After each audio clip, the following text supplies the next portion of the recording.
Hello friends आपण मैंने जानिथिबे वर्तमान भारत और पाकिस्तान मध्य युद्ध चली तो युद्धटीर मुख्य कारण कौन अच्छी आसतु जाना पूरा घटना वीडियो को लाइक करेंगे कमेंट करेंगे शेयर करेंगे।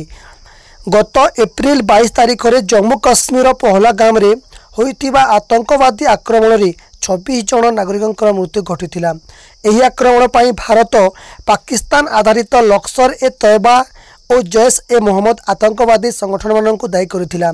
यार प्रतिशोध स्वरूप भारत मे 7 तारिख में प्रातः ऑपरेशन सिंदूर आरंभ करी पाकिस्तान और पाकिस्तान अधिकृत कश्मीर रे थिबा 9टी आतंकवादी अड्डा उपरे सठिक मिसाइल और ड्रोन आक्रमण करथिला।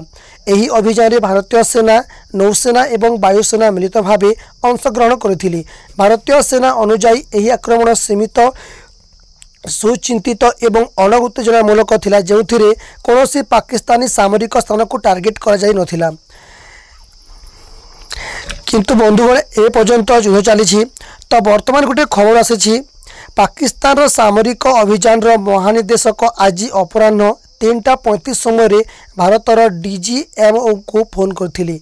उभय पक्ष संध्या 5टारू स्थल वायु एवं समुद्र रे गोलीमाड़ बंद करने को सहमत होइथिली। डीजीएमओ आगक 12 मई कथा हेबी।